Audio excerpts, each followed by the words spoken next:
911, what is the location of your emergency? 4748 France Court. Is this a police or medical? My boyfriend is dead. Okay, send the line for the fire department. Do not hang up. Fire rescue. Tell me exactly what happened there. My boyfriend and I were playing last night, and I put him in his case and we were playing.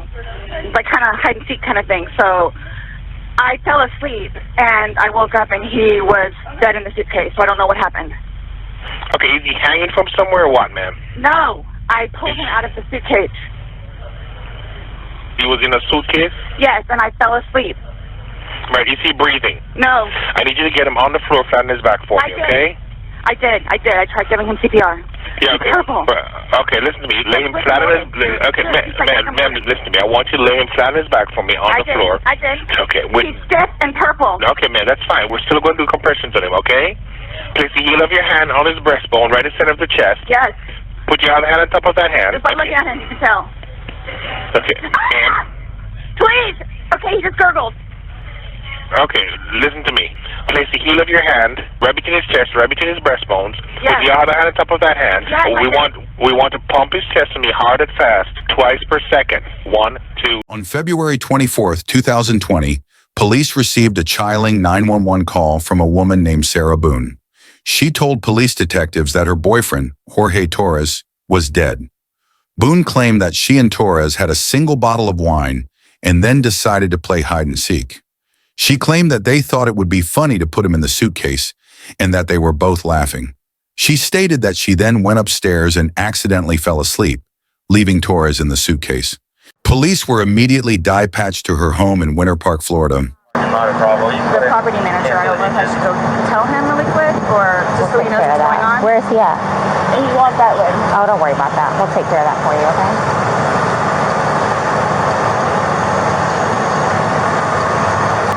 You can't go back inside. What's going on? Who is he to you? Boyfriend? Yes, for like 3.5 years. What happened? He and I, we drank last night. We had a... Can you pass this to the around to the FD guys? Stop. They need to sign that for sure. They're with me, so they're not. Oh, they're not leaving? Okay. I think I'll walk around. No. Each of them has to. So this might be a real scene. So each of them has to put. Sarah Boones told police the same story she did on the 911 call. Here, so fill me in. No problem. Like, he and I were putting a puzzle together. We've been doing some artwork together.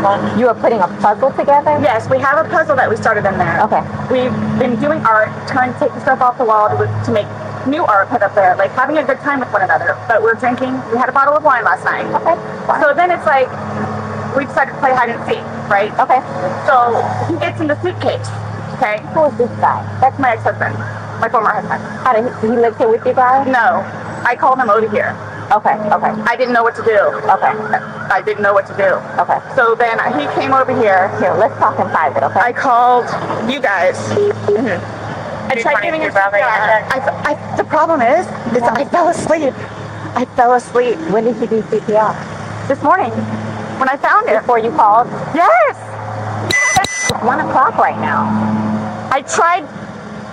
I was awake, but I actually got out of the bed at like 12:30ish, whatever. So I came downstairs, and I was like, oh, he's in the suitcase still. And that's when I found him, and I took him out, and I tried doing CPR, and then I called him, and then I called you guys. Did he get here before the fire department got here? Who? Your husband? Or your ex-husband? Yes. Okay. Where does he live at? Right down the street. Okay. So you were playing and who did some up and I did, but then I fell asleep. Okay. You're okay. I wasn't here. I'm just trying to figure out what happened. I fell asleep, so I don't know if he suffocated or like had an aneurysm or a heart attack or what. What kind of medical conditions does he have? None that I know of. Nothing that you know of. None that I know of. Any medicine? No. All we had was a bottle of wine. Literally, just a bottle of wine. Okay. Doing puzzle artwork. Then we decided to play hide and seek.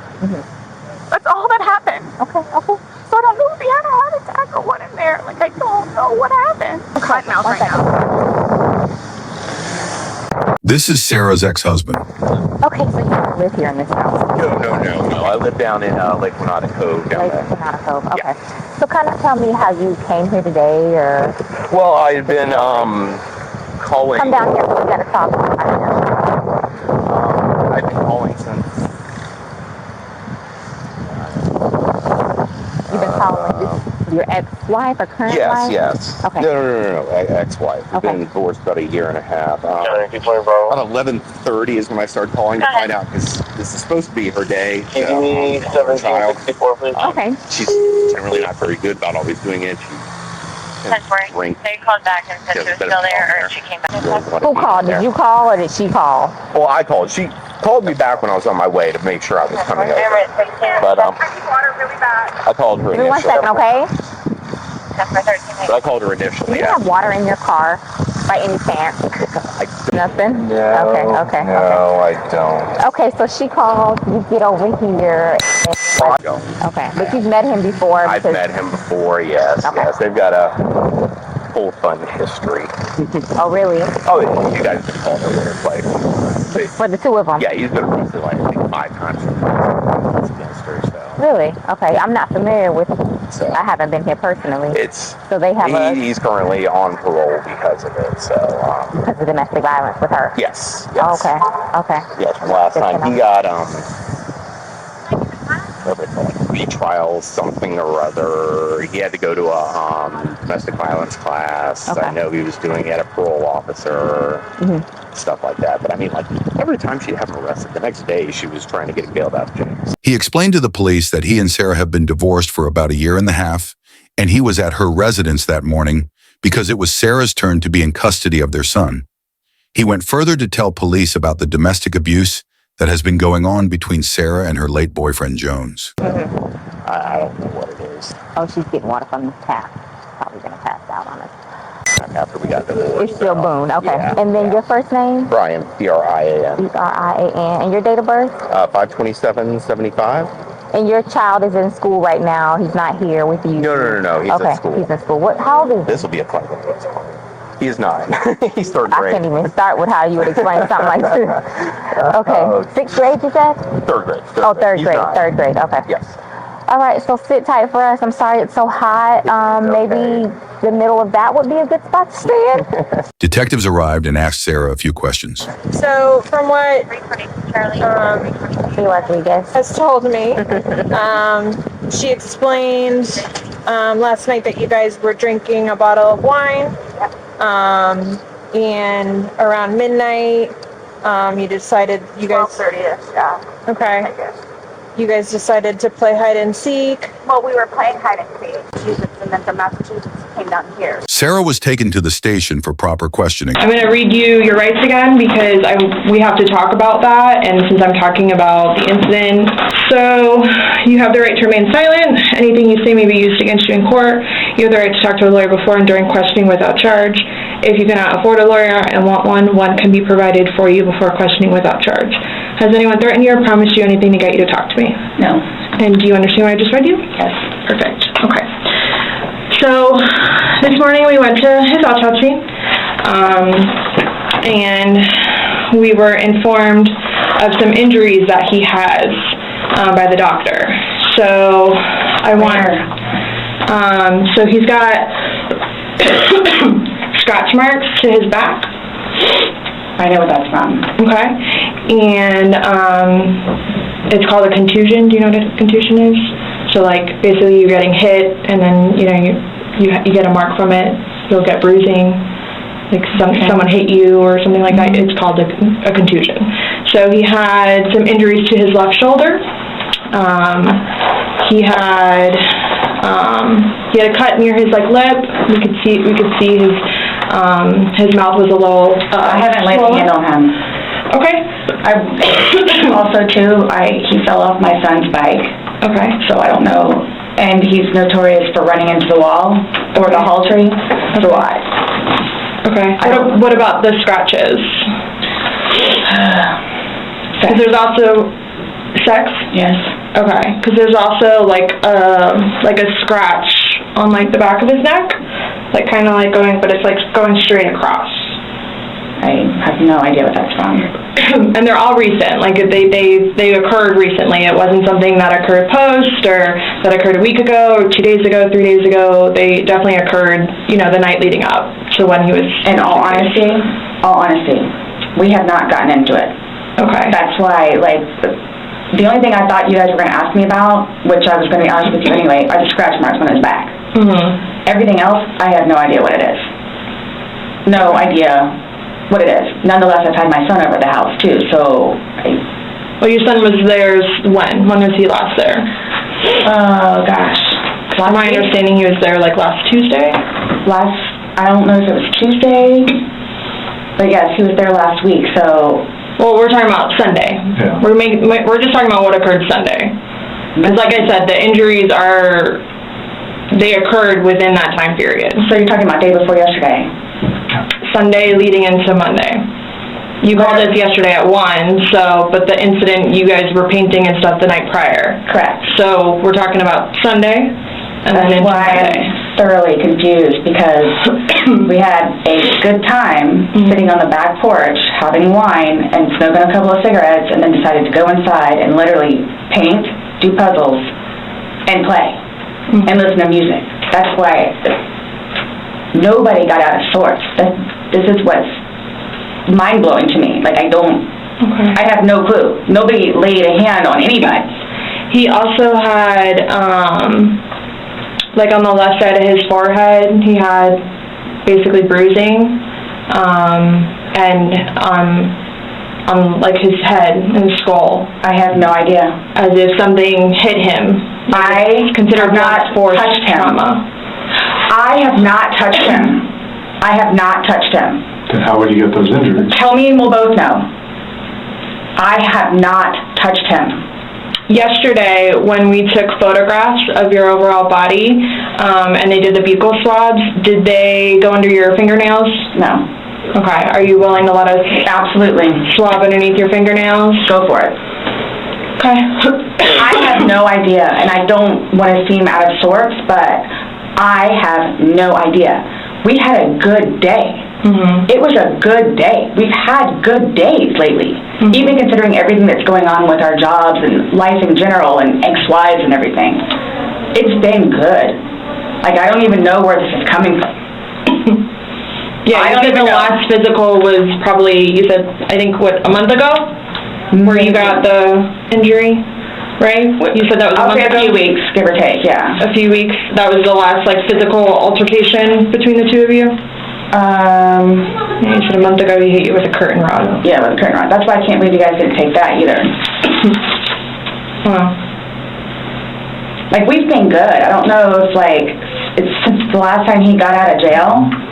Like, we've been good, and he's been having his classes and seeing his probation officer, who's amazing. So, What do you mean by good? What's your definition of good? the probation officer, No, you said you guys have been good. What's your definition? I've been good. I don't think you all understand. He comes at me all the time. He comes at me. So it's either I flee or try to go upstairs and go to sleep. That's usually what it is. And I don't know if you talked to Brian about any of that, but most of the time when I flee, I go over there. So, Right, but you're saying that you guys have been good, and when I asked you yesterday, the last incident that you could remember was the curtain rod incident, which you said was a month ago, so... give or take. Right, so what do you mean by he comes after you? Like, He gets belligerently drunk. Like, I don't know if you all have looked through my phone yet and seen any of the pictures and the videos that I have taken.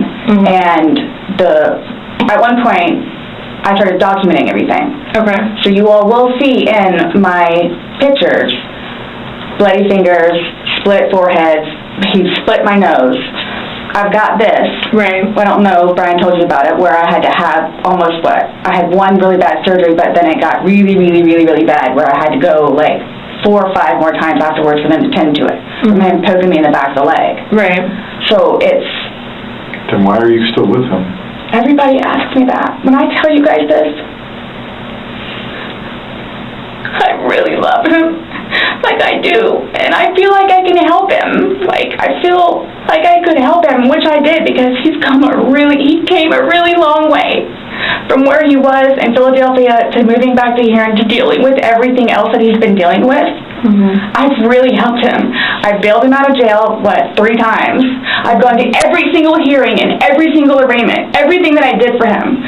Gone to see all his public defenders, go to the state. I've gone to the state. I did everything for him because I'm trying to help him, because I had hope in him. And he was trying. He's really trying. And then he starts to think about things, and I think he gets overwhelmed, and then it's like, the next thing I know, he's drinking. So it's like, oh man, I know where this is going to go, so I'm going to go upstairs and read a book, or I'm going to go for a bike ride, or I'm going to do something else, where I don't want to drink. I don't want to drink. The occasional wine, whatever, or if it's a weekend, that's when you have a good time. You don't have to wake up the next day. I have to wake up the next day and do things. I have to tend to Lucas. I have to take him to school. I have all this stuff to do.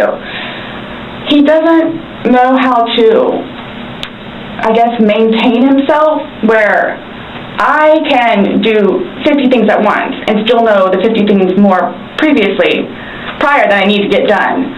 He can't process like that. He didn't process like that, so he would literally, not literally, but had smoke coming out of his ears. So the next thing you know, he doesn't want to deal with it. I'm going to go get something to drink. So the majority of the time, I would hang out outside or do something else because I don't want to drink. And every time, his job broke his heart.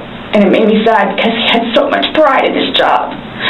And the store that he took care of so much totally went downhill. Mm-hmm. And that broke his heart because he had put so much work and effort into fixing it up. But you told me on recording, like, that you were not drunk, he was not drunk, you guys were having a good time. I can't get drunk. Number one, I do not want to get drunk. I don't like being non-complimentous, having my wits about myself. I don't like feeling out of control. Mm-hmm. So, I'm just saying, you're making it sound like he's a raging alcoholic today, and yesterday I was kind of asking you those questions, and you're like a little defensive, like, no, we're not alcoholics. I'm not. We are not, you know. But you guys were both sober on Sunday, to your knowledge, because when I said you went and passed out, you were like, no, I didn't pass out, I just fell asleep. So now it's kind of like, what is it? Were you guys drinking and it got out of hand and it got physical? No. Or is it... Sunday was one of the better days that we have had in quite some time. He's dancing with my dog. You can see that too on the pictures, him loving the dog. He loves the dog and dancing around, having a good time, and just being happy kind of thing. He doesn't know, I can get like maybe 2-3 glasses of wine, and I'll be fine. But I have to have my wits about myself because I don't know what to expect. Well, let's talk about Sunday. What was Sunday? How were you, like, how many glasses of wine did you have? How many glasses of wine did he have? The bottle was gone. I mean, I don't know if you poured any out. Yes. No, that was from previous. You said that there was a half bottle left over. Yeah, that was much. Mm-hmm. And then, that you had I don't even know how'd you guys get the wine for Sunday? I'm guessing he went to Publix. Does he leave the house and you stay home, or do you go to Publix? Sometimes I'll go with him. You told us you weren't drunk. No, I was not drunk. Right. I was not drunk. So with him, I don't know. I know when it's like, okay, man, where I have told him, slow down. It's starting to catch up with you. Slow down. Nobody knew George better than I did. I say that I knew George better than himself. And I tried in every way, shape, and form. Ask everyone. I helped him. I took care of him. Now, Sarah had no idea that on the night of the incident, she made some recordings with her phone, which will come up as a handy evidence later on. Police were already aware of this recording. I missed him a lot, and I didn't even sleep last night. You had mentioned that you would take photos, videos, kind of like a proof and just in general. Yeah, I started documenting at one point, but that was way before, I think, the last time that he got arrested, where he was flying off the deep end. Okay. But then I had him bailed out. I got him out of jail. Right. But because he had violated the pretrial diversion, this time it's probation, so you don't have a choice in it. You have to go to see your probation officer. You have to go to these classes. It's court ordered. Mm-hmm. And that's why you're still with him, even though he's done all these things to you. And When I tell you I love him, I love him. Boone, when you love somebody, you have limits. Everybody tells me that. All my neighbors tell me that. The office, property manager. At some point, somebody gets enough, then they have to do something to defend themselves. I would just flee, and I don't know if you would like to see on my phone, or I think it's actually on a laptop. I actually, because, and you have to understand too, I have, like, prior to classes in PO, kicked him out. How many times? I had him arrested. How many times? But you also went down and bailed him out. I know. The next day. Well, I know. We were playing. no, I know, That but time, I'm saying, I'm talking about hide and seek, which is a game, so. The suitcase originally is in our closet, buried all the way to the back. If you, I know the CSI people saw our closet. Our closet needs to be cleaned out really bad. My son's clothes need to be cleaned out really bad because they don't fit him anymore, and I'm tired of looking at them. So he took it upon himself, including that suitcase, to take it downstairs so we can get all of our clothes, our donations and everything, and just leave the whole thing by the clothing and shoe thing at my son's school. No, I'm just asking, in the past, like, have you ever zipped him up in anything, jokingly or not? But obviously, I understand, you know, you're claiming that Sunday it was a joking matter. You were laughing, he was laughing. But what I'm just asking is in the past, like, is it something that you guys normally do? Absolutely not. Phone is password protected. You have the password. He has the facial recognition. So it's not like someone else could be on your phone. No, I have both. But you have the face and the password. Yes. Yeah, but he only has the face, correct? No. To be able to get onto your phone, you told me that he looks at the phone. Oh, I misunderstood. I thought you were asking if I did. Yes, it's me. Okay. Does he have access to your phone? Because you said it's your phone. Okay, how does he have access? Sarah, can I borrow your phone? Yeah, it's right there on the kitchen counter. Okay, but how does he get into it? Because it's password protected. He'll come and get it to me, and I'll just do the face thing. Where sometimes, too, like, look, he'll joke with me and say, okay, I need to borrow your phone. And he'll hold it while I'm cooking or doing something, do the facial recognition. Okay, so he doesn't know the password, and he doesn't have the facial recognition. No, he is the only other person that would use your phone, I'm assuming, other than... Well, Lucas. Right. But Lucas wasn't there Sunday. Right. So, to your recollection, no videos on Sunday? Not that I'm aware of. Okay. I mean, I get my phone, maybe took a picture of them, the two of Tess and the dogs. And George and them dancing, but I mean, it's just Tess. Mm-hmm. Okay. So I have something that I want to show you that we found, and it was from your phone. Mm-hmm.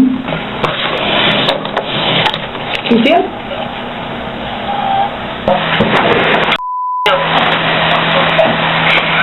The video showed Boone laughing as Torres pleaded for help inside the suitcase, with Boone stating, "That's what you do when you choke me, and that's what I feel like when you cheat on me." That's you, your voice. Stupid. Sarah. That's my name. Don't wear it up. Sarah, I can't fucking breathe, man. Sarah. Yeah, that's when you do when you choke me. Sarah. My plan was not to go upstairs and go to sleep. Well, that's what you did. Yeah. But not intentional. And that's what you told him in the video. That I couldn't breathe when you cheated on me. No. That's how I felt when he said, Sarah, I can't breathe. And you told him, I don't know what you... This is... What would you say if somebody told you that they had done this? Done what? Zip somebody in a suitcase and went up and went to bed. Do you all not think... So you all think that it's like, oh good, I got him in there, now I'm going to go to sleep? Is that what you guys are trying to assume? Or trying to, like... Or just the video is very portraying of the opposite of what you told us. No. It is not leading up, it is not matching what statement you gave us in the car. So, and that's why we want to know. And I don't remember doing those. The injuries. are not consistent with what you've told us. So we have a lot of inconsistencies, and this video explains itself. It really, truly does. You don't think that I have thought about that? Thought about the video, or thought about... But no, again, if you don't mind, please. So you all are assuming that it's like, oh good, I got him in there, now I'm going to go to sleep? Is that what you all are assuming?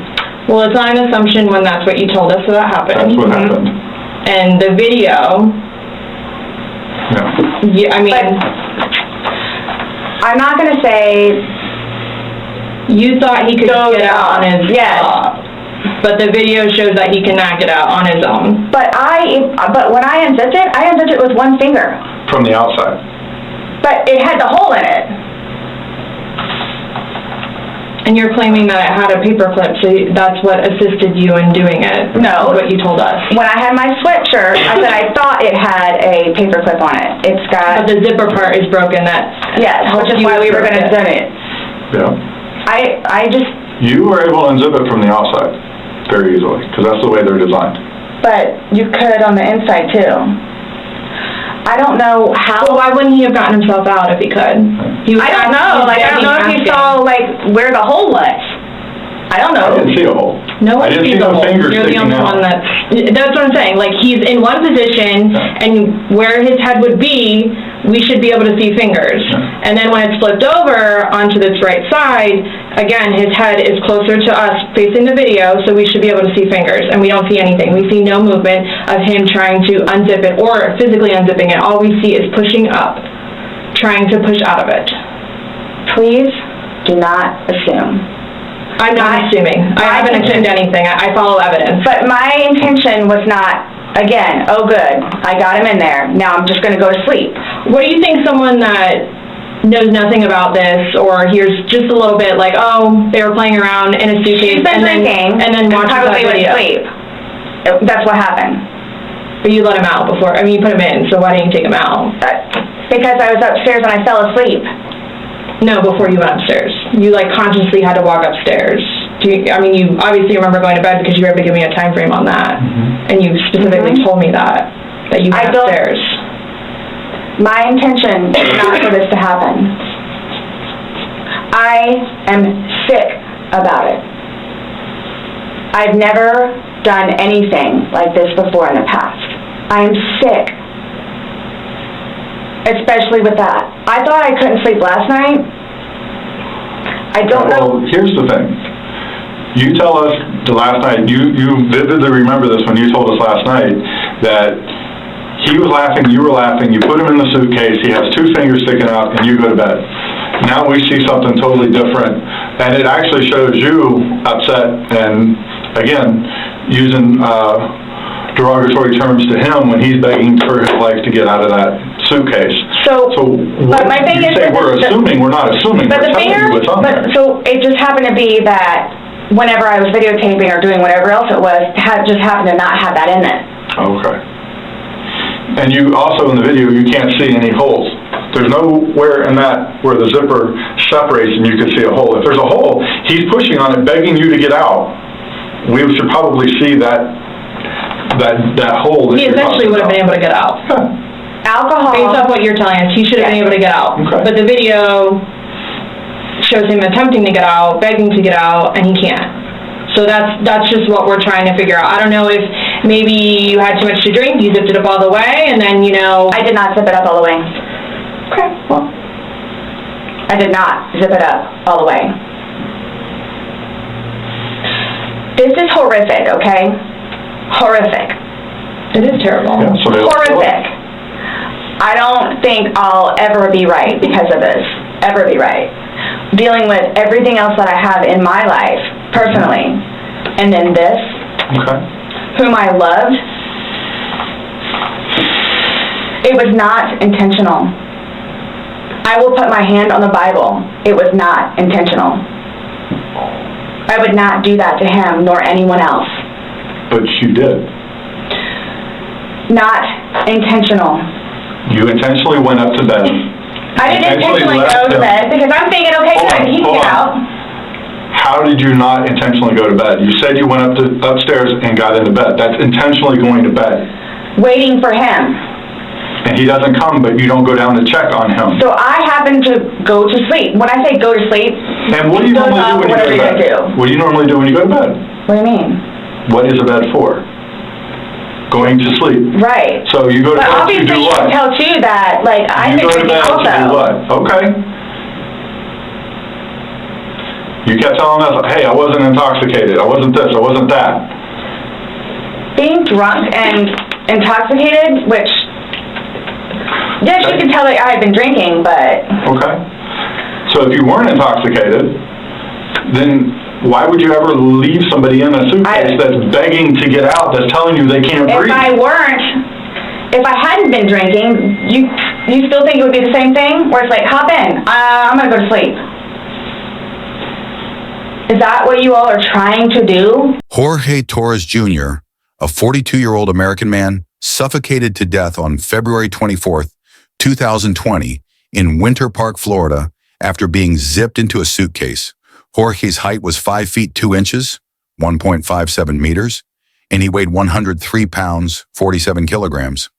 His girlfriend, then 42-year-old Sarah Boone, was arrested the following day for second-degree murder after agreeing to a police interview. Prior to his death, Torres had been arrested multiple times for alleged instances of domestic violence against Boone, and she had been arrested one time for an alleged instance of domestic violence against Torres. Boone had been arrested once for alleged battery by strangulation against Torres in July 2018, when both Boone and Torres were arrested. However, her charge in that case was dismissed. Torres had been arrested 4 times for alleged battery against Boone. Boone bailed Torres out of jail each time.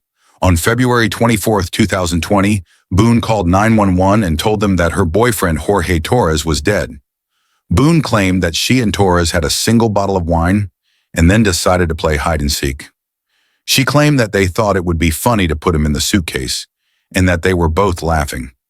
She stated that she then went upstairs and accidentally fell asleep, leaving Torres in the suitcase. Torres' death was ruled a homicide. Boone was subsequently charged with second-degree murder for killing Torres and held in Orange County Jail without bail. On December 2, 2024, Boone was sentenced to life in the Florida Department of Corrections.